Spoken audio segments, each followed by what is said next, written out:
जय हिंद दोस्तों, मैं राहुल अवस्थी आपका पुनः बुंदेलखंड जीएस में स्वागत करता हूं। आज हम डिस्कस करने जा रहे हैं कोशिका के विभिन्न अंगों के बारे में।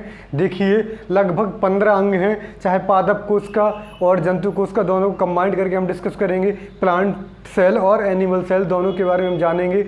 आप याद रखिए, सिर्फ आपको वीडियो में बने रहना है, समझते रहना है। देखिए कितने लिमिटेड टाइम में हम कोशिका के एक बहुत बड़ा चैप्टर निपटाने की कोशिश करेंगे। यहाँ पर एक कोशिका का मास्टर वीडियो कहा जा सकता है। एक ही वीडियो में आप संपूर्ण कोशिका को जान जाएंगे। और इसका विश्वास रखिए आप, चाहे एग्ज़ाम आपका टीचिंग का हो, चाहे लेखपाल का हो, चाहे आईएएस का हो, चाहे पीसीएस का हो, चाहे कोई भी एग्ज़ाम हो, आप सिर्फ एक वीडियो देखकर सारे के सारे क्वेश्चंस को हल कर पाएंगे, टैकल कर पाएंगे। ये मेरा विश्वास मानिए आप। इससे बाहर कोई भी क्वेश्चन कोशिका से संबंधित नहीं जाएगा। बस आपको साथ जुड़े रहना है, सुनते रहना, समझते रहना है। चलिए शुरुआत करते हैं कि मुझे समझना है तो मुझ में उतर कर देखो। इसी प्रकार एक नई लाइनों के साथ कि बहुत दूर है मेरे घर से तेरे घर का किनारा, बहुत दूर है मेरे घर से तेरे घर का किनारा, फिर भी हम हवा के हर झोंके से तेरा हाल पूछते हैं। चलिए, मैं आप लोगों का हाल ऐसे ही पूछता रहूँगा, पढ़ाता रहूँगा आपको। चलिए आगे देखते हैं। देखिए, ये कोशिका है, इसे हमने एनिमल सेल बनाया है। एनिमल कोशिका है। कोशिका में मेन चीज़ें देखेंगे। पहला भाग आप देख पा रहे हैं, ये जो कोशिका ने एक थैली की नुमा एक संरचना में ढकी हुई है, जिसे सेल मेम्ब्रेन या प्लाज्मा मेम्ब्रेन या कोशिका झिल्ली कहते हैं। जिसे सेल मेम्ब्रेन, प्लाज्मा मेम्ब्रेन या कोशिका झिल्ली कहते हैं। इस झिल्ली में ना कोशिका के सारे अंग रखे हुए हैं। कौन कौन से? माइटोकॉन्ड्रिया, राइबोसोम, लाइसोसोम, न्यूक्लियस, केंद्रक, एंडोप्लाज्मिक रेटिकुलम, सेंट्रोसोम, ऐसी बहुत सारी चीज़ें ना इसके अंदर रखी गई हैं। देख पा रहे होंगे आप लोग। ये जो लाइन है ना, ये जो बना हुआ है, इसे गोल्गी बॉडी कहते हैं। क्या बोलते हैं? Golgi body. ये क्या करता है? चीज़ों को यहाँ से वहाँ, एक स्थान से दूसरे स्थान तक जो ऊर्जा माइटोकॉन्ड्रिया में बनती है, उसको एक स्थान से दूसरे स्थान तक क्या करता है? ले जाने का प्रयास करता है। ये जो बना है ना, ये गोलाकार, ये लाइसोसोम कहलाते हैं। इन्हें सुसाइड बैग या आत्महत्या की थैली कहते हैं। ये क्या करते हैं? इनके अंदर एक हाइड्रोलैक्टिक एंजाइम पाया जाता है, जो कि मृत कोशिकाओं को नष्ट करने में काम आता है। कई बार ये सही कोशिकाओं को भी खा जाता है, और इसीलिए इसको क्या कहा जाता है? इसको कहा जाता है आत्महत्या की थैली या सुसाइड बैग। अगला है, ये जिस प्रकार की संरचना दी गई है ना, ये कहलाती है एंडोप्लाज्मिक रेटिकुलम। इसे बोलते हैं अंतःद्रव्यी जालिका। अंतःद्रव्यी जालिका, एंडोप्लाज्मिक रेटिकुलम, इसके दो भाग होते हैं, स्मूथ एंडोप्लाज्मिक रेटिकुलम और रफ एंडोप्लाज्मिक रेटिकुलम। एक एक के बारे में हम जानेंगे। अगला जो मैंने बताया गोल्गी बॉडी, ये केंद्रक है। बीचों बीच जो एक पदार्थ है ना, ये जो बना हुआ है गोलाकार, इसे केंद्रक कहते हैं, न्यूक्लियस कहते हैं। आप जान लीजिए, ये महत्वपूर्ण भाग है, ये ब्रेन है कोशिका का। कोशिका का मस्तिष्क कहा जाता है, सीपीयू कहा जाता है, कंट्रोलर कहा जाता है इसे। अगला आपने देखा होगा, छोटे छोटे ना पानी से भरा हुआ है। इधर साले पानी पूरे में भरा हुआ है, छोटे छोटे बिंदु।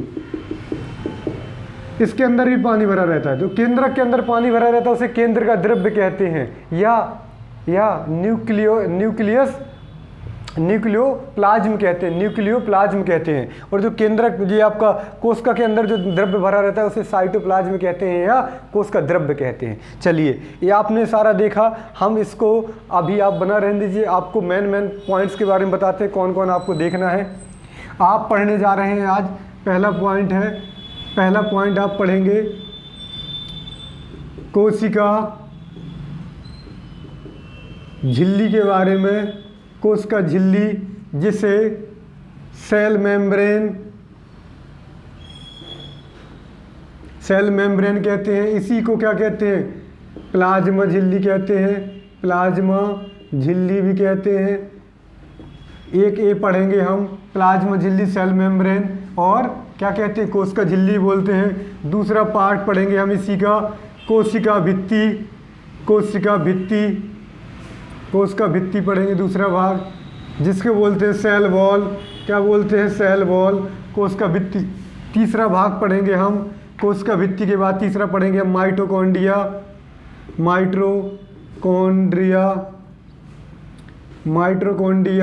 इसी को बोलते हैं माइटोकॉन्ड्रिया, इसी को बोलते हैं पावर हाउस या ऊर्जा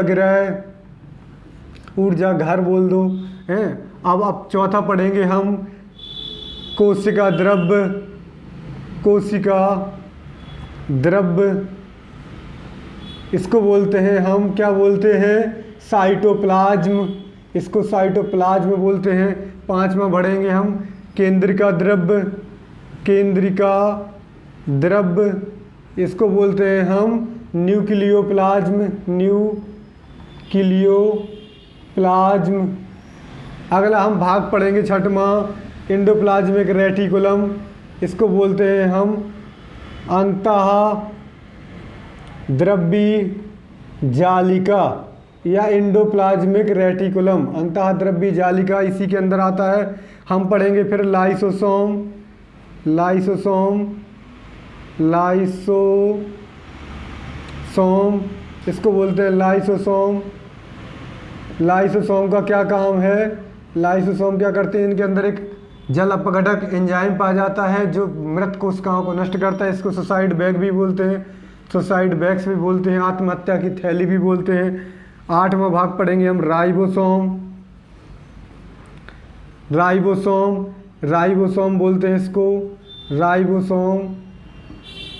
इसे प्रोटीन निर्माण की फैक्ट्री कहते हैं, प्रोटीन निर्माण की फैक्ट्री, प्रोटीन डेवलपमेंट फैक्ट्री बोलते हैं। यहाँ पर प्रोटीन का सिंथेसिस होता है। पढ़ते जाएंगे हम, एक एक चीज़ अभी करेंगे डिटेल में। राइबोसोम के बाद फिर हम पढ़ेंगे क्रोमोसोम, क्रोमोसोम जिसे बोलते हैं गुणसूत्र।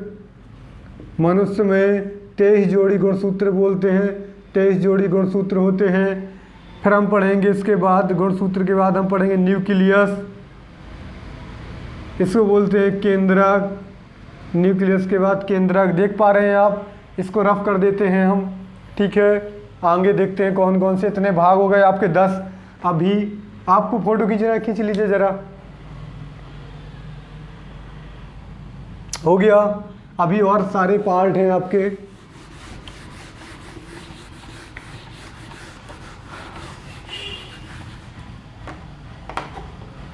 दस पार्ट हो गए। 11वां पार्ट पढ़ेंगे अपन लोग। आपका क्रोमोसोम हो गया, राइबोसोम हो गया। फिर पढ़ेंगे गोल्गी बॉडी, गोल्गी बॉडी या गोल्गी अपरेटस या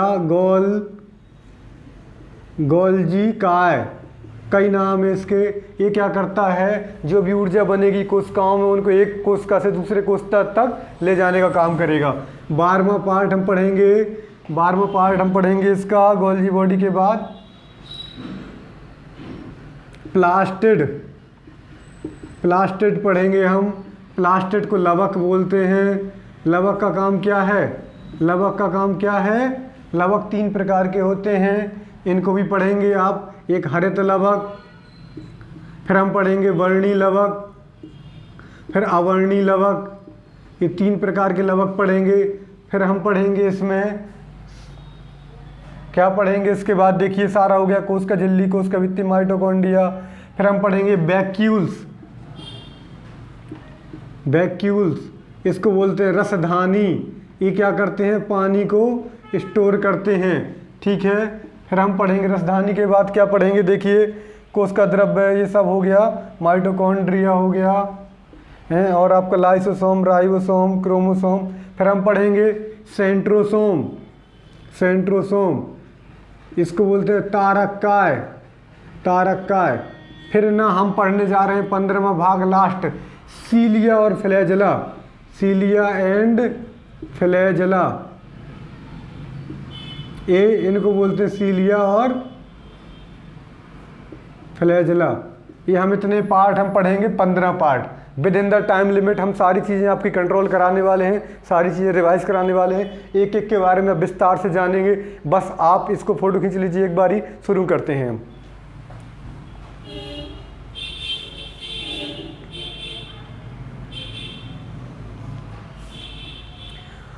हो गया, चलिए पहले भाग से शुरू करते हैं। थोड़ा सा आप जल्दबाजी करेंगे लेकिन कोई भी चीज़ छूटेगी नहीं, इस बात की गारंटी हम लेते हैं। ये टॉपिक बहुत ही रोचक होने वाला है, बस आपको सुनते जाना है। तो हम बात कर रहे थे पहले भाग की, जिसको बोला गया है कोशिका झिल्ली, जिसको बोलते हैं प्लाज्मा झिल्ली। इसी को बोलते हैं सेल मेम्ब्रेन, सेल मेम्ब्रेन, इसके 3 नाम हैं, कोशिका झिल्ली, प्लाज्मा झिल्ली, सेल मेम्ब्रेन।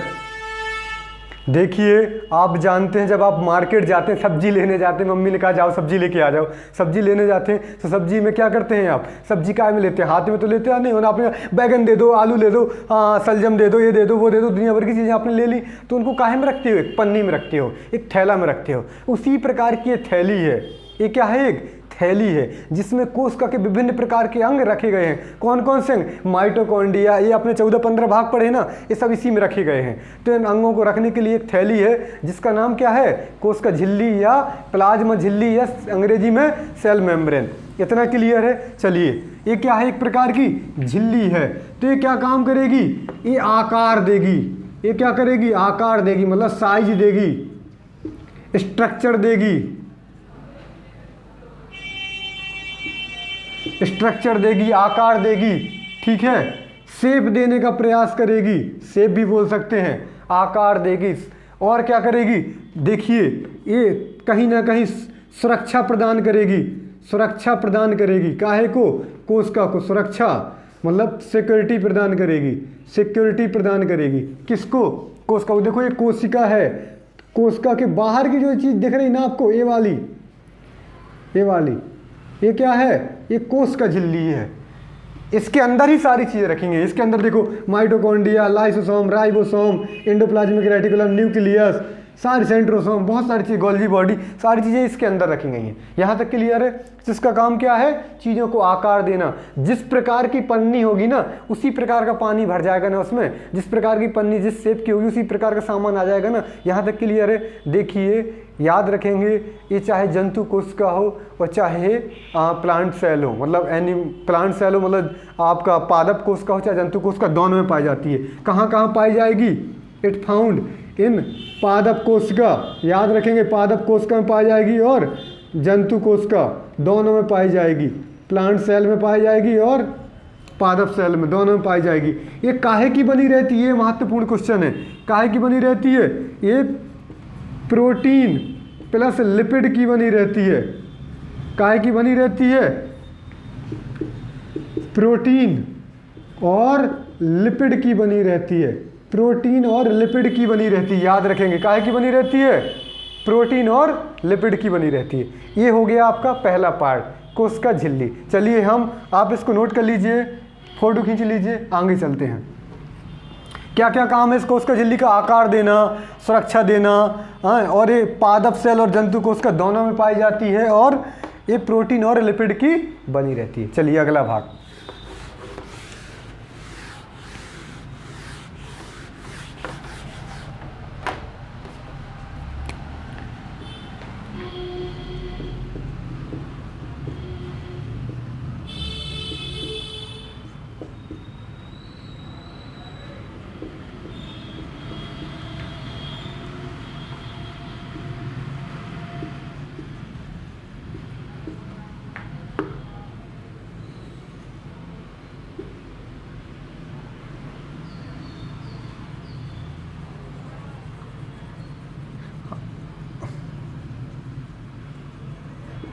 देखिए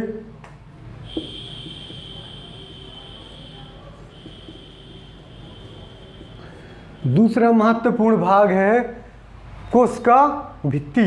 कोशिका के बाहर, किस कोशिका के बाहर, पादप कोशिका। देखिए ये केवल और केवल पादप कोशिका के अंदर ही पाई जाएगी। जो कोशिका झिल्ली भित्ति होगी वो केवल और केवल पादप कोशिका के अंदर ही पाई जाएगी। ये कहाँ, मतलब पादप कोशिका में ही पाई जाएगी, एनिमल कोशिका में नहीं आएगी। ये 2018 में यूपीएस 2020 में सॉरी यूपीएससी इस पे क्वेश्चन पूछ चुका है। आईएएस ने इस पे क्वेश्चन पूछा था कि प्लांट सेल और एनिमल सेल दोनों में ना कौन सी चीज़ पाई जाती है, सेल वॉल किस में पाई जाती है, प्लांट सेल में या एनिमल सेल में। क्वेश्चन था plant cell found in which part, मतलब it is found in plant cell और एनिमल सेल। तो इसका आंसर क्या था, यह केवल और केवल पादप कोशिका में पाई जाती है, प्लांट सेल में पाई जाती है। याद रखेंगे, बहुत महत्वपूर्ण है। देखिए हमारी जो कोशिका है ना ये इस त्वचा के अंदर है, तो हमारी त्वचा उसको सुरक्षा प्रदान करती है। कोई भी चीज़ आएगी ना इस त्वचा से टकराएगी, बाल है सुरक्षा करने के लिए, बहुत सारी चीज़ें। लेकिन पादप कोशिकाओं में ना क्या होता है, उनकी सुरक्षा करने के लिए, उनकी कोशिकाओं को सुरक्षा करने के लिए कुछ नहीं होता, तो ईश्वर ने उनको क्या दे दी है, झिल्ली दे दी। तो इसका नाम क्या हो गया, ये जो बाहरी आवरण बना इसी को बोल दिया गया कोशिका भित्ति। याद रखेंगे इसके महत्वपूर्ण भाग क्या है, ओनली इन प्लांट सेल, यह केवल पादप कोशिकाओं में पाई जाती है। कहाँ पाई जाती है, पादप कोशिकाओं में। अगला महत्वपूर्ण, प्लांट सेल मतलब पादप कोशिकाओं में। कहाँ पाई जाती है, केवल पादप कोशिका में, केवल पादप कोशिका में। अगला महत्वपूर्ण जो याद रखने वाली बात है, ये सेलुलोज की बनी रहती है, सेलुलोज। अभी आपने पढ़ा सेलुलोज काहे की बनी रहती है, सेलुलोज की बनी रहती है। अभी आपने जाना कि जो आपका एनिमल सेल है और जो पादप सेल है जिसमें ना दोनों चीज़ें पाई जा रही थी, कौन, कोशिका झिल्ली, वो काहे की बनी रहती है, प्रोटीन और लिपिड की। ये काहे की बनी है, सेलुलोज की बनी है। महत्वपूर्ण क्वेश्चन है, याद रखेंगे। इसके बाद हम चलेंगे अगले भाग पे। कहाँ पाई जाती है, केवल और केवल प्लांट सेल में, और ये काहे की बनी रहती है, सेलुलोज की। चलिए आगे चलते हैं, अगला भाग।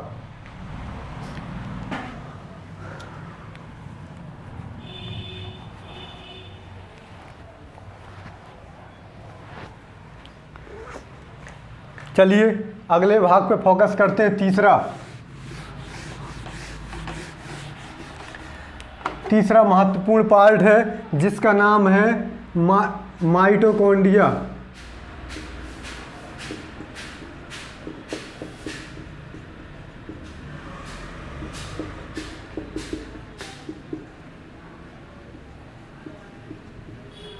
माइटोकॉन्ड्रिया याद रखेंगे।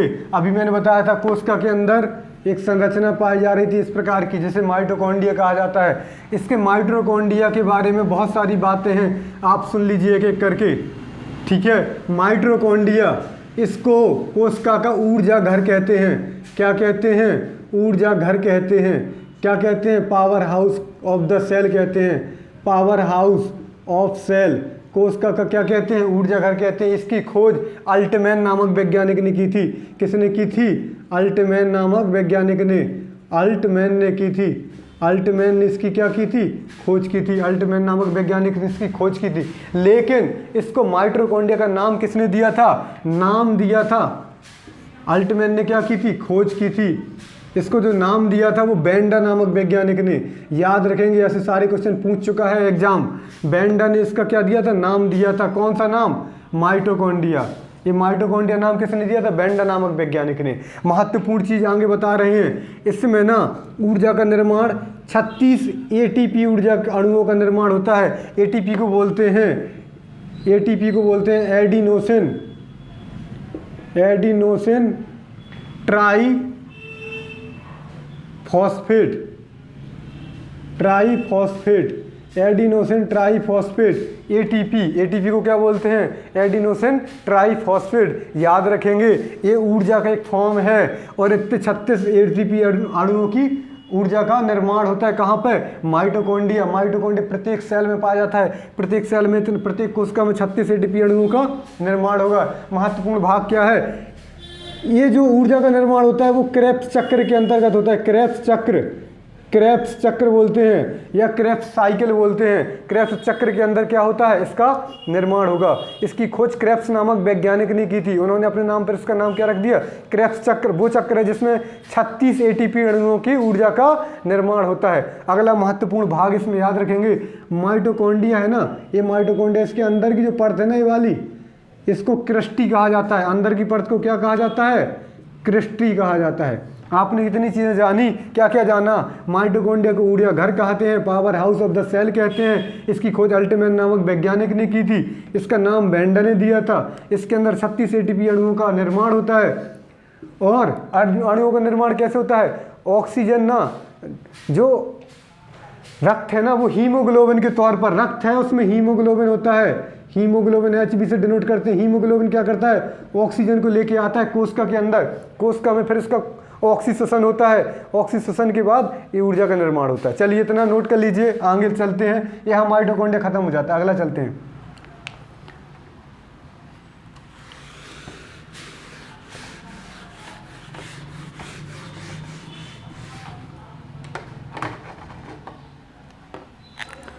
अगला भाग है केंद्रक, पांचवा भाग है शायद, जो भी हो मुझे काउंटिंग याद नहीं, आप देख लीजिए।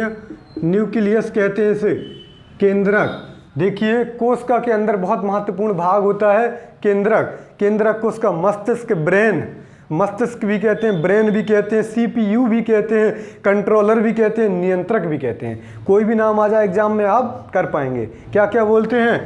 केंद्रक बोलते हैं, न्यूक्लियस बोलते हैं, कंट्रोलर बोलते हैं और CPU बोलते हैं, ब्रेन बोलते हैं। किसका? कोशिका का। इसकी खोज याद रखेंगे 1831 में रॉबर्ट ब्राउन ने की थी। रॉबर्ट ब्राउन नामक वैज्ञानिक ने इसकी खोज की थी। रॉबर्ट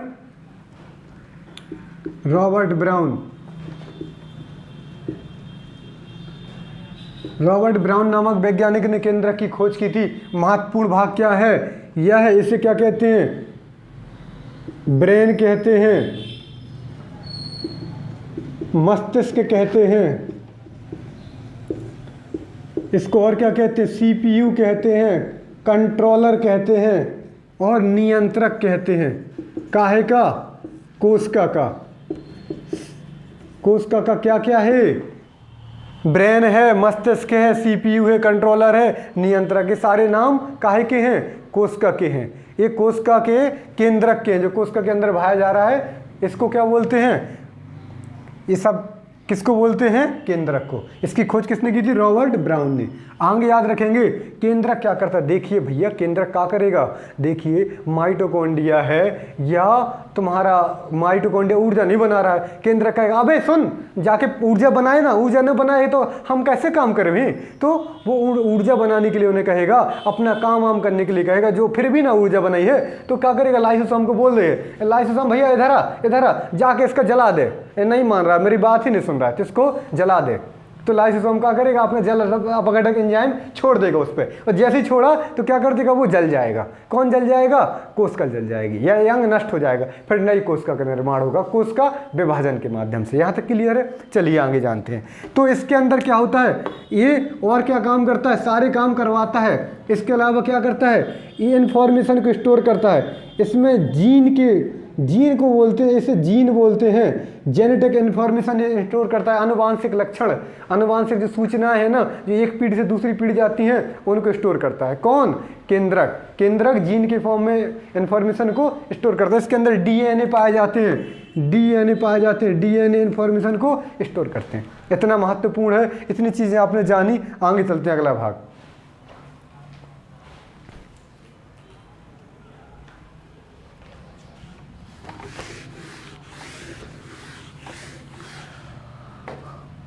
आप विश्वास मानिए जितनी चीज़ें डिस्कस की जा रही हैं बस इतनी ही हैं। आप किसी भी बुक को छान के देख लीजिएगा बायोलॉजी की, चाहे आप लूसेंट, चाहे आप बायोलॉजी की आकार IAS की मतलब कोई बुक, या फिर कौटिल्य अकेडमी की, कहीं से भी आपको इससे ज़्यादा कंटेंट कहीं नहीं मिलेगा। और ये रेलिवेंट कंटेंट है जो मैं आपके साथ डिस्कस कर रहा हूँ। बस आप इतना पढ़ लीजिए, वीडियो देख लीजिए, आपको एक भी क्वेश्चन बाहर नहीं जाएंगे, इस बात की गारंटी मैं लेता हूँ। चलिए आगे चलते हैं।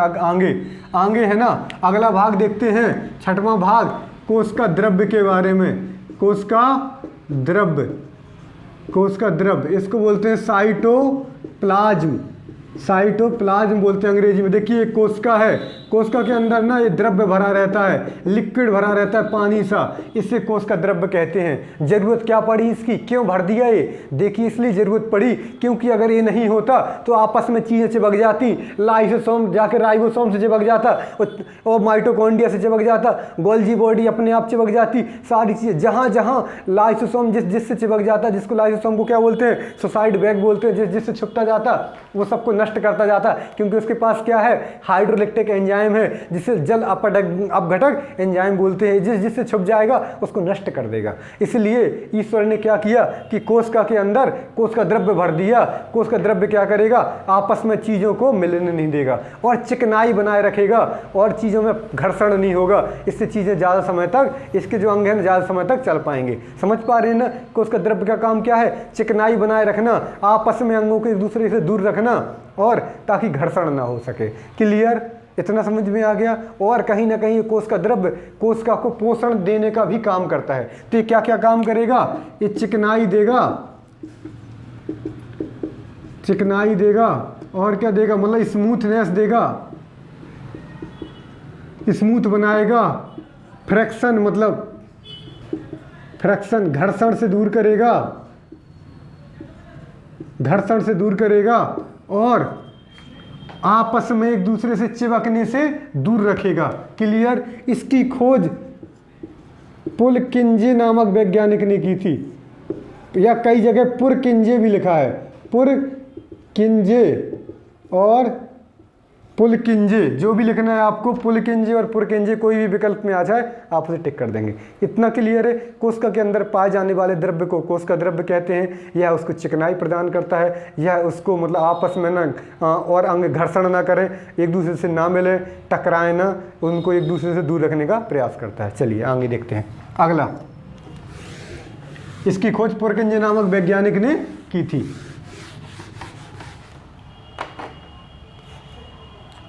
आप साथ साथ नोट करते जाइएगा, या फिर आप एक काम करें, जैसे ही लिख जाए फिर उसके बाद पॉज कर दीजिएगा, नोट कर लीजिएगा, फिर आप मतलब, या फिर एक बार आप सुन लीजिए, 2 बार सुन लीजिए, आपको याद हो जाएगा, नोट करने की जरूरत ही नहीं पड़ेगी। अगला भाग है केंद्र का द्रव्य।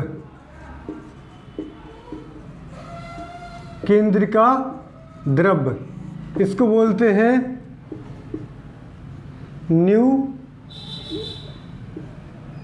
न्यूक्लियोप्लाज्म।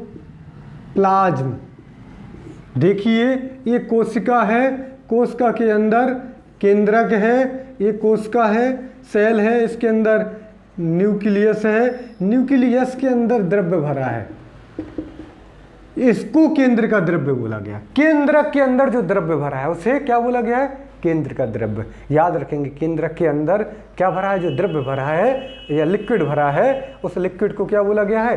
केंद्र का द्रव्य। ज़्यादा महत्वपूर्ण नहीं, बस इतना जान रखना था, हो गया। केंद्र के अंदर जो लिक्विड भरा है ये भी वही काम करेगा जो कोश का द्रव्य करा। चलिए बिना समय गंवाए आगे चलते हैं।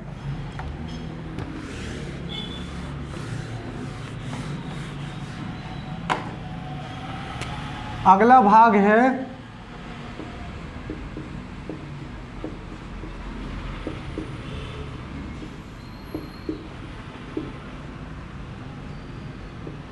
लाइसोसोम।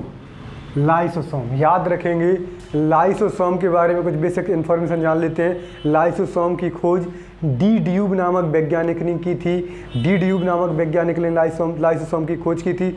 इसका क्या काम है? इसका काम क्या है? लाइसोसोम क्या है? मृत कोशिकाओं को नष्ट करने का काम करता है। मृत कोशिकाओं को, डेड सेल्स को नष्ट करने का, डिस्ट्रॉय करने का काम करता है। दूसरा इसका महत्वपूर्ण भाग क्या है? एक, इसकी खोज किसने की थी? डी ड्यूब नामक वैज्ञानिक ने की थी।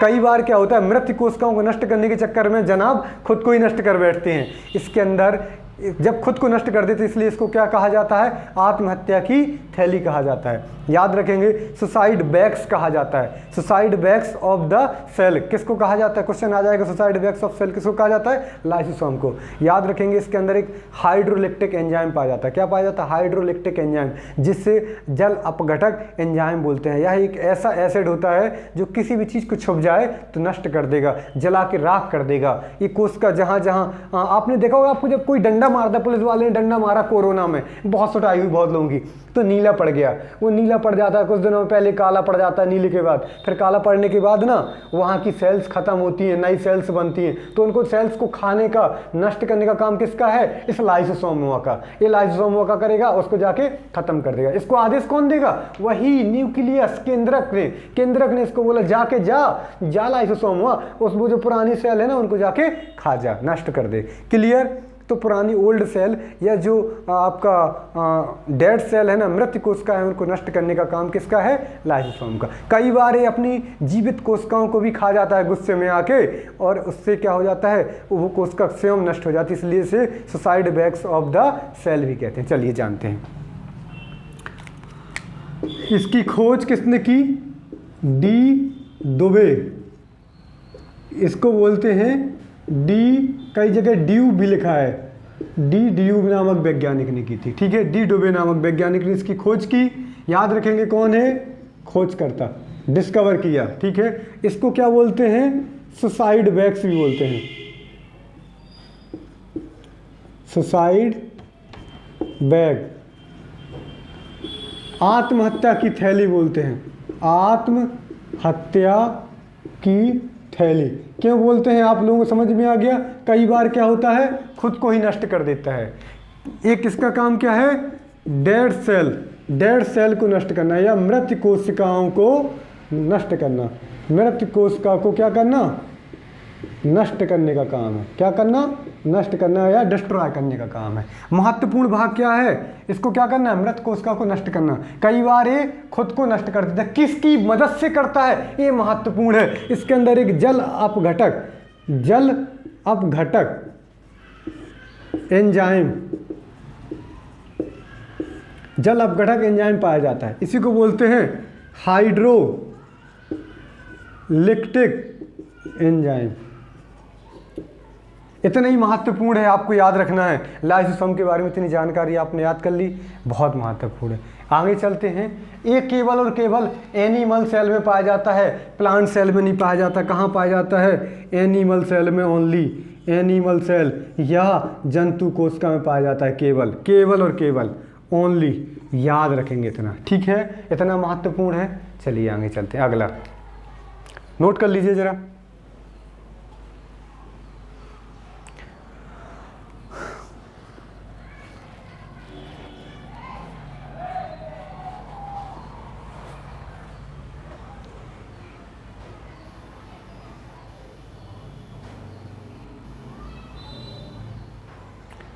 चलिए नोट कर लिया होगा आप लोगों ने, आगे चलते हैं।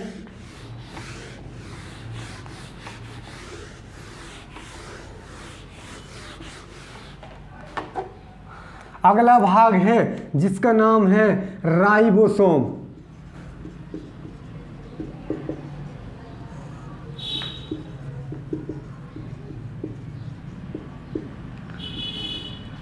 राइबोसोम, याद रखेंगे, राइबोसोम की खोज पैलेड नामक वैज्ञानिक ने की थी। किसने की थी, पैलेड नामक वैज्ञानिक ने की थी। महत्वपूर्ण है, पूछा गया है।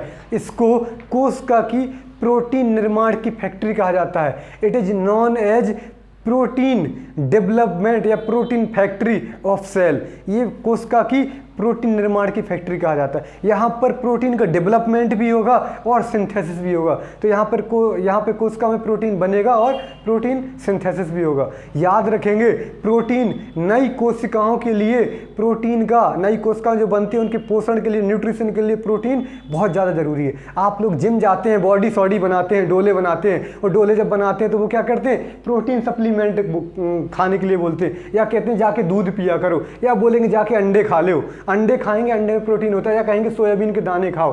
तो आप समझ पा रहे हैं ना, इनमें प्रोटीन होता है। प्रोटीन जब खाएंगे तब वो नई नई कोशिकाएं जो आपने जिम करके नई नई कोशिकाएं जो तोड़ी है ना, या नई कोशिकाएं बनाई हैं, तो नई कोशिकाओं को पोषण तब मिलेगा जब हम प्रोटीन खाएंगे। तो आइए उस प्रोटीन के बारे में जानते हैं। प्रोटीन बनता कहाँ है, ये महत्वपूर्ण है। तो ये प्रोटीन का निर्माण कहाँ हुआ, राइबोसोम में। इसकी खोज पैलेड नामक वैज्ञानिक ने की थी। पैलेड नामक साइंटिस्ट, PALLED, पैलेड, जो भी हो, पैलेड नामक साइंटिस्ट ने इसकी खोज की थी। पैलेड नामक साइंटिस्ट ने इसकी क्या की, खोज की या डिस्कवर किया। इसको याद रखेंगे, इससे प्रोटीन निर्माण की फैक्ट्री कहते हैं। प्रोटीन निर्माण की फैक्ट्री क्या बोलते हैं, फैक्ट्री जहां पर चीज़ों का उत्पादन हो रहा है, प्रोटीन निर्माण की फैक्ट्री बोलते हैं। क्या बोलते हैं, प्रोटीन निर्माण की फैक्ट्री। इसको बोलते हैं प्रोटीन फैक्ट्री बोलते हैं, प्रोटीन फैक्ट्री बोलते हैं। याद रखेंगे, इसके अंदर प्रोटीन का सिंथेसिस भी होता है, प्रोटीन संश्लेषण होता है, संश्लेषण या सिंथेसिस होता है। भाई इतनी चीज़ें आपको याद रखनी है, ठीक है। कोशिका में अंदर राइबोसोम के माध्यम से भी प्रोटीन बनेगा, और एक भाग और होता है जिसको एंडोप्लाज्मिक रेटिकुलम कहते हैं, उसके अंदर भी निर्माण होगा। चलिए देखते हैं। यहाँ तक आपने जान लिया राइबोसोम की खोज किसने की, पैलेड नामक वैज्ञानिक ने की। इसको क्या, प्रोटीन निर्माण की फैक्ट्री कहा जाता है। इसमें प्रोटीन सिंथेसिस भी होता है। क्लियर। प्रोटीन नई कोशिकाओं के पोषण के लिए बहुत महत्वपूर्ण रोल करेगा। क्या करेगा, हेल्प करता है काहे में, न्यू सेल में, न्यू जो सेल बनी है ना उनके पोषण में। प्रोटीन के बिना पोषण नहीं होगा। चलिए लिख लीजिए, नोट कर लीजिए।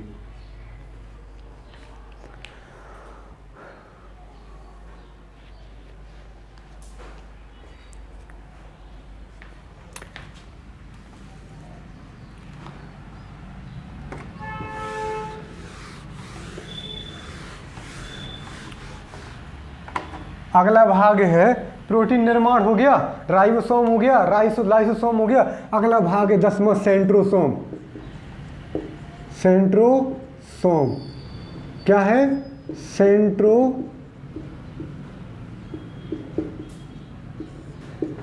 इसको तारक काय बोलते हैं।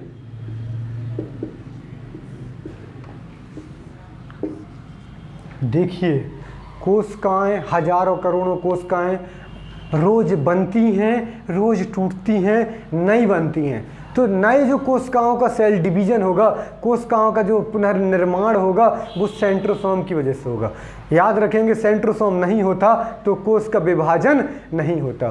Centrosome is totally responsible for the cell development, cell division. नए नए जो कोशिकाओं का विभाजन होगा या डिवीजन होगा, वो किसकी वजह से होगा? इस सेंट्रोसोम की वजह से होगा, जिसे तारक काय कहते हैं। इसका महत्वपूर्ण क्या है काम? सेल डिवीजन में महत्वपूर्ण योगदान प्रदान करना। इसकी खोज बोबरी नामक वैज्ञानिक ने की थी।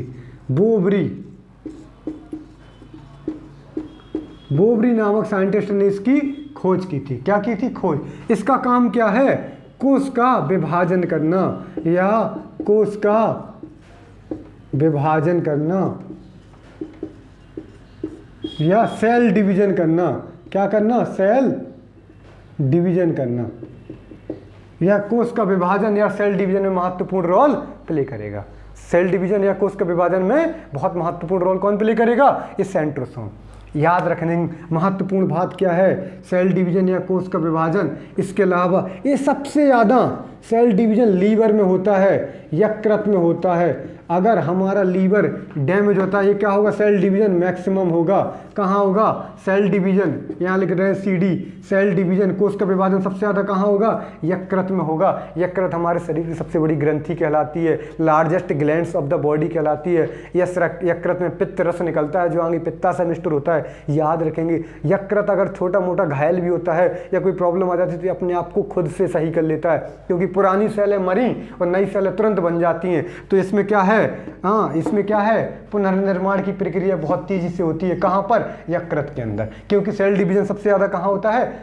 यकृत के अंदर। सबसे कम कहाँ होगा? मिनिमम कहाँ होगा? याद रखेंगे न्यूरॉन में। न्यूरॉन, इसे बोलते हैं तंत्रिकाएं या मस्तिष्क की जो न्यूरॉन बोलते हैं ना, मस्तिष्क की तंत्रिकाएं जो मस्तिष्क में एक बार आ गई, इनका दोबारा सेल डिवीजन नहीं होगा। याद रखेंगे, तंत्रिकाओं में सबसे कम सेल डिवीजन होता है। इसीलिए तो कहते हैं भैया जाके हेलमेट पहनो, बिना हेलमेट के बाइक ना चलाया करो। अगर हेलमेट पहन के अगर आप बाइक चलाएंगे तो कुछ लगा जाएगा, तो कम से कम याददाश्त सही तो रहेगी। कम से कम आप लोगों को पहचान तो पाएंगे। सवेरे नहीं तो सो के जगे और पहुँचे, लगता है आप ही हमारे पापा हैं, पापा ने दिया रपाटा तब भी याद ना आ रहा। तो हेलमेट बहुत ज़रूरी है। Wear helmet, protect yourself. Helmet पहनेंगे, क्यों पहनेंगे? क्योंकि जो मस्तिष्क है ना, उसके अंदर जो कोशिकाएं पाई जाती हैं ना, उनमें कोश का विभाजन नहीं होता है, सेल डिवीजन नहीं होता है, इसलिए। ठीक है, आगे चलते हैं। सबसे कम कहाँ होगा? मिनिमम न्यूरॉन्स में होगा। सबसे ज़्यादा कहाँ होगा? लीवर में होगा। चलिए लिख लीजिए।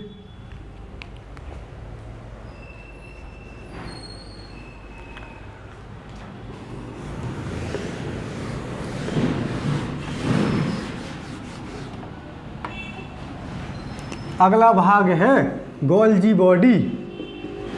गोल्जी बॉडी, इसी को बोलते हैं गोल्जी अपरेटस,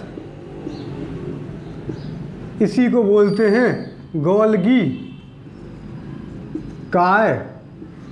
आपको जो नाम याद रखना हो याद रख लें। इसकी खोज कैमियो गोल्जी नामक वैज्ञानिक ने की थी। कैमियो गोल्जी नामक वैज्ञानिक ने की थी। इसे कोशिका का परिवहन तंत्र कहते हैं, ट्रांसपोर्ट सिस्टम कहते हैं, ट्रैफिक मैन कहते हैं, या कोशिका का क्या बोलते हैं? किसी को ट्रैफिक मैन कहते हैं।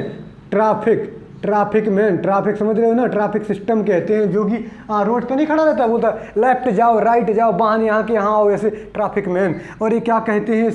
इसको परिवहन तंत्र कहते हैं। परिवहन तंत्र, इसी को अंग्रेजी में बोलते हैं ट्रांसपोर्ट सिस्टम। Transport system. याद रखेंगे गोल्जी नामक एक लड़की है जिसकी बसें चलती हैं जो एक स्थान से दूसरे स्थान तक आपको ले जाती हैं। तो ये क्या करेगा, कोशिका के अंदर जो माइटोकॉन्ड्रिया है जिसमें जो ऊर्जा बन रही थी उस ऊर्जा को एक स्थान से दूसरे स्थान तक, आप जान रहे हैं अभी हम पटर पटर बोल रहे हैं इतनी देरी से, हमारा ब्रेन खर्च हो रहा है, हाथ खर्च हो रहे हैं, एनर्जी खत्म होगी। तो हमारी जीभ की जो एनर्जी होगी ना वो तो खत्म हो चुकी है, तो जीभ की एनर्जी खत्म हो गई, फिर भी हम बोल रहे हैं, हाथों की एनर्जी खत्म हुई। तो हमारा ये क्या करेगा, गोल्जी हमारे पाँव के पास जाएगा, हमारी कमर में जाएगा, वहाँ से ना जो कोशिकाओं में ना ऊर्जा बनी है माइटोकॉन्ड्रिया से उनको उठा के कहाँ लेके आएगा, जीभ तक लेके आएगा, और जो ऊर्जा को लेके आएगा ऊर्जा को कहाँ देगा, जीभ को। फिर से हम बोलने लगेंगे, समझ पा रहे हैं ना हमारी बात। ऊर्जा को एक स्थान से दूसरे स्थान तक ले जाने का काम किसका है, ऊर्जा परिवहन को क्या करेगा, इसीलिए तो इसको परिवहन तंत्र बोल दिया। किसका, कोशिका का परिवहन तंत्र। ये क्या करेगा, ऊर्जा या एनर्जी को एक स्थान से दूसरे स्थान तक ऊर्जा को ले जाएगा। यहाँ ऊर्जा एक कोशिका में थी तो इसको बी कोशिका तक ले गया। क्लियर, याद रखेंगे इसकी खोज किसने की थी, कैमियो गोल्जी ने की थी। बस इतना ही महत्वपूर्ण है, इससे ज़्यादा कुछ नहीं पढ़ना है। चलिए हो गया, लिख लीजिए जरा।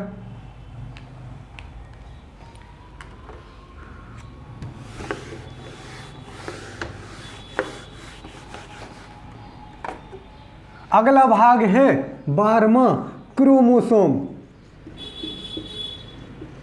इसे गुणसूत्र कहते हैं, इसे क्या कहते हैं, गुणसूत्र कहते हैं। ये क्या करते हैं, ये जेनेटिक इंफॉर्मेशन को, मतलब जीन की फॉर्म में जो आपने अभी इंफॉर्मेशन को स्टोर किया, ये भी वही काम करते हैं। जीन, डीएनए, ये सब आपकी अनुवांशिक सूचनाओं को स्टोर करते हैं। क्या काम है इनका, स्टोर करते हैं और एक दूसरी जगह कहाँ ले जाते हैं, स्टोर करते हैं और ट्रांसफर करते हैं।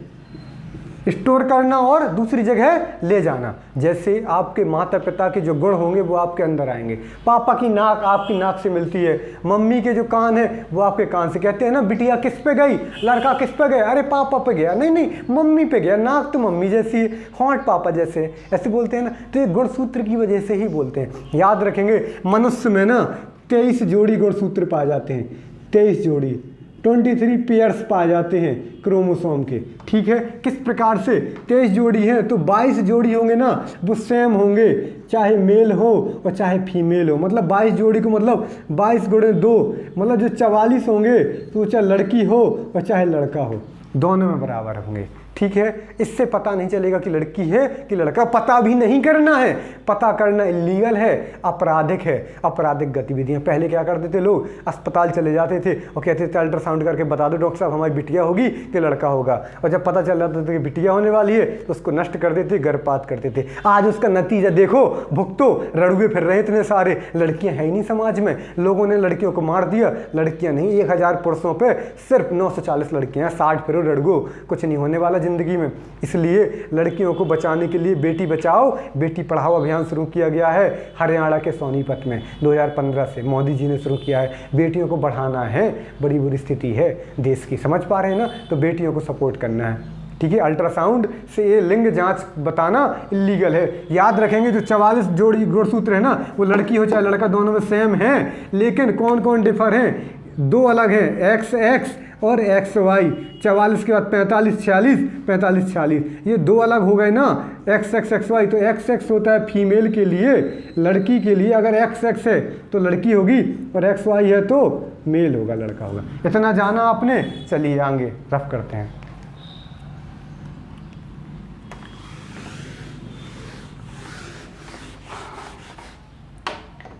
अगला महत्वपूर्ण भाग है 13,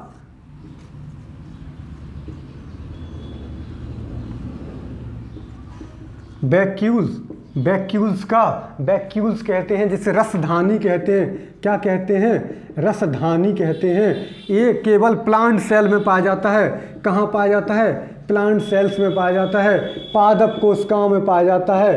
कहाँ पाया जाता है, पादप कोशिका में। इसका काम क्या है, ये अपने अंदर वाटर को स्टोर करता है। मतलब लगभग कोशिका का 80% जल कहाँ स्टोर होता है, इसमें। कहाँ होता है? वैक्यूल्स में, रसधानी में। कितना? 80% वाटर यहीं स्टोर होता है। 80% जो जल होगा वो यहीं पर संग्रह होता है। तो इसका काम क्या है? जल संग्रह करने का, वाटर स्टोरेज करने का। किसका? वैक्यूल्स का। इसे रसधानी कहते हैं। याद रखें, केवल पादप कोशिका में पाया जाता है। इसकी जो रसधानी है, इनकी बाहरी परत को आउटर लेयर को क्या कहते हैं? इसको कहते हैं टोनोप्लास्ट। क्या कहते हैं? टोनोप्लास्ट कहते हैं।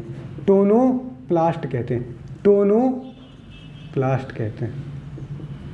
टोनोप्लास्ट से याद आया, आप लिख लीजिएगा, जब माइटोकॉन्ड्रिया पढ़ रहे थे तो माइटोकॉन्ड्रिया को बायोप्लास्ट कहते हैं, माइटोकॉन्ड्रिया को बायोप्लास्ट भी कहते हैं। वहाँ लिख लीजिएगा बायोप्लास्ट। इसको क्या कहते हैं? बाहरी परत को टोनोप्लास्ट। बस इतना ही याद रखना है। इसको प्लांट सेल में केवल पाया जाता है। 80% लगभग कोशिका का पानी यहीं पर रहता है, जल संग्रह का काम करता है। बाहरी लेयर को क्या बोलते हैं? टोनोप्लास्ट या टोनोप्लास्ट कहते हैं। ठीक है, आगे चलते हैं।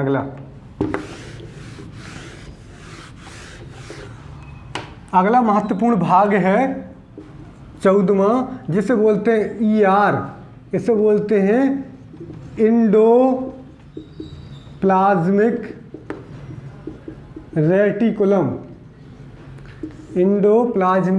रेटिकुलम। इसको हिंदी में बोलते हैं अंतःद्रव्यी जालिका। क्या बोलते हैं? अंतःद्रव्यी जालिका, इंडोप्लाज्मिक रेटिकुलम। क्या बोलते हैं? अंतःद्रव्यी जालिका, इंडोप्लाज्मिक रेटिकुलम। इसी को क्या बोलते हैं? इसको बोलते हैं अंतःद्रव्यी जालिका। यह देखिए, आप लोग कभी कुल्लू मनाली या आपने उन लोगों को देखा होगा जो जनजातियां होती हैं, रोड किनारे ना लकड़ी के सहारे टेंट डाल लेती हैं, झुपड़ियाँ बना लेती। तो लकड़ियों के सहारे, लकड़ी मतलब का सेट बनाते हैं, उसके ऊपर फिर पन्नी या कुछ भी कोशिश डालती हैं। तो उसी प्रकार ना ये कोशिका के ऊपर ना एक प्रकार का ढांचा है जो कोशिका को दबने नहीं देता। अगर ये नहीं होता तो हम ऐसे ना, किसी ने डंडा मार दिया या थप्पड़ मार दिया ऐसे, तो यहाँ की कोशिकाएं दब जाती, नष्ट हो जाती। तो इनको क्या करता है? कोशिकाओं को दबने नहीं देता। एक प्रकार का, इस प्रकार का ढांचा, ऐसे ना ऐसे ढांचा बना देता है। इसके ऊपर कोशिका लेयर बना लेती है, बाहरी लेयर। समझ पा रहे हैं ना? इसका काम क्या है? अंतःकंकाल बनाना। क्या बनाना? अंतःकंकाल। इसको बोलते हैं इंटरनल स्ट्रक्चर।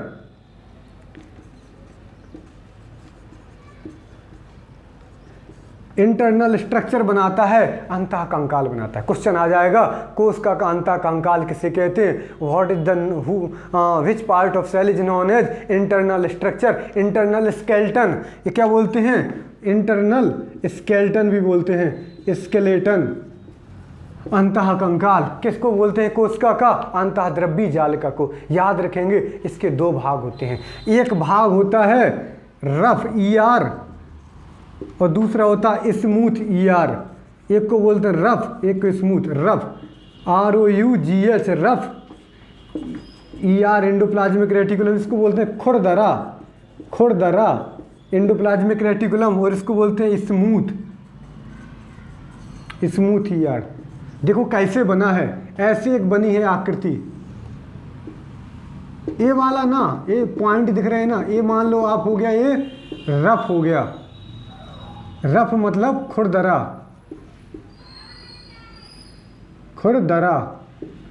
ठीक है। और ये हो गया चिकना सा दिख रहा है ना, इसको बोल देते हैं स्मूथ या चिकना। याद रखेंगे, चिकना क्या होता है? फैट होता है, बसा होती है, चिकनी होती है। तो चिकना, इसके अंदर स्मूथ के अंदर काहे का निर्माण होगा? बसा का। इसके अंदर काहे का निर्माण होगा? फैट का। मतलब स्मूथ वाले के अंदर काहे का निर्माण होगा? फैट का। और जो रफ है इसके अंदर काहे का होगा? रफ से याद रखेंगे राइबोसोम। रफ से याद रखेंगे, इसके अंदर जो छोटे छोटे पॉइंट पाए जाते हैं, इनको बोलते हैं हम राइबोसोम। और याद रखेंगे राइबोसोम को क्या कहा जाता था? Protein factory. प्रोटीन फैक्ट्री तो इसके अंदर क्या बन रहा है? प्रोटीन बन रहा है। अभी तक आपने जाना इंडोप्लाज्मिक रेटिकुलम, ये अंतःकंकाल होता है, इंटरनल स्केलेटन होता है कोशिका का। इसका एक महत्वपूर्ण भाग क्या है? इसके दो भाग होते हैं, एक को रफ ER बोलते हैं, दूसरे को स्मूथ ER बोलते हैं। रफ को खुरदरा बोलते हैं, स्मूथ को मतलब चिकना बोलते हैं। स्मूथ के अंदर बसा का निर्माण होगा जिसे फैट बोलते हैं अंग्रेजी में, और रफ के अंदर आपका राइबोसोम का निर्माण होगा। चलिए आगे नोट कर लीजिए इतना।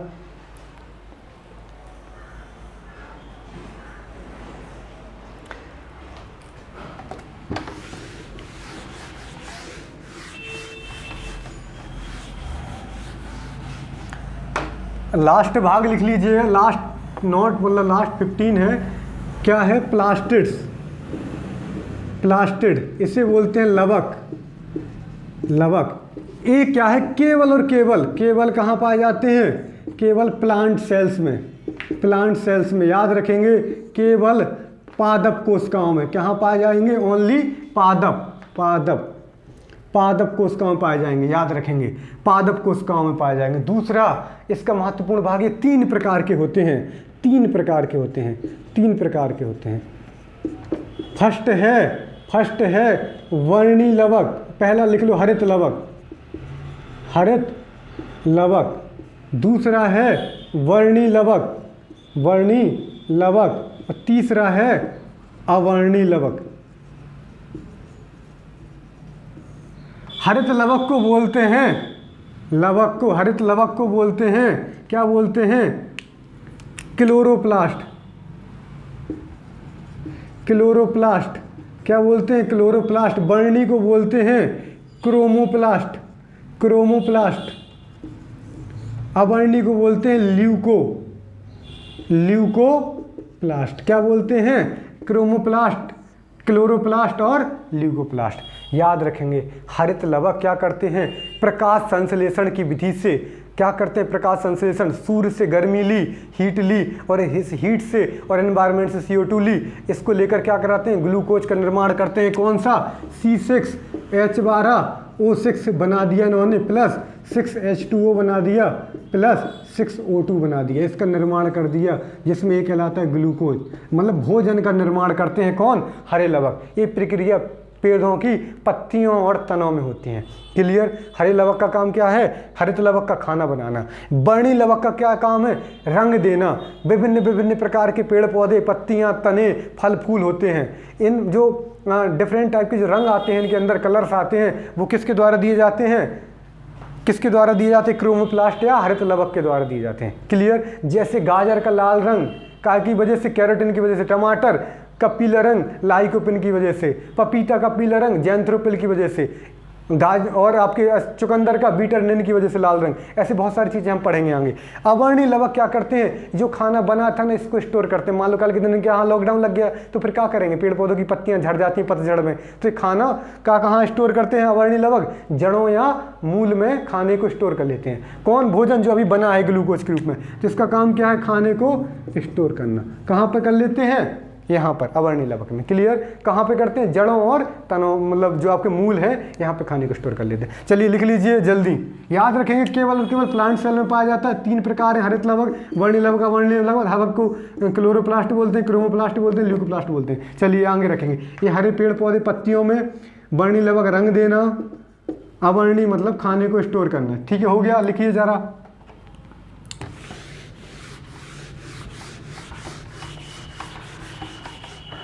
लास्ट है 16वां,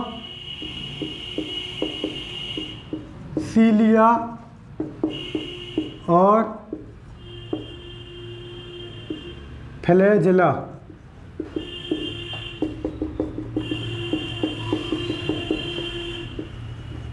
सीलिया और फ्लैजेला। देखिए, ये कोशिका है, तो कोशिका के ऊपर हेयर लाइक स्ट्रक्चर होता है, कुछ बाल रूपी संरचना होती है। ये केवल और केवल जंतु कोशिकाओं में पाए जाते हैं। Only in animal cell. Animal cell केवल जंतु कोशिकाओं में पाए जाते हैं। हेयर लाइक स्ट्रक्चर क्या है? हेयर लाइक स्ट्रक्चर, यह है केवल बाल रूपी संरचना। बाल रूपी संरचना होती है, बालों जैसी संरचना होती है, ये कहलाते हैं सीलिया और फ्लैजेला। याद रखेंगे, केवल जंतु कोशिकाओं पाई जाती है। इनका काम क्या है? कोशिका को मूवमेंट प्रदान करना। रक्त के अंदर जो छोटी छोटी कोशिकाएं होती है ना, जो तैरती रहती हैं, वो इसी की मदद से तैरती हैं। क्या काम करना? गति प्रदान करना। जो स्पर्म होता है ना, वो तेजी से भागता है, वीर्य तेजी से भागता है, वो इसी की वजह से भागता है। चलिए, आप लोगों ने 15 भाग 16 भाग इसके कोशिका के जाने, यहाँ पर कोशिका पूरी संपूर्ण हो जाती है। इसके लिए मैं आपका आभार व्यक्त करता हूँ। बहुत बहुत धन्यवाद। आपको लगता है कि with in the time limit बहुत सारी चीज़ें आपकी कवर हो गई, तो प्लीज़ इसको सिंसियरली सब्सक्राइब करें, शेयर करें और सपोर्ट करें। Thank you.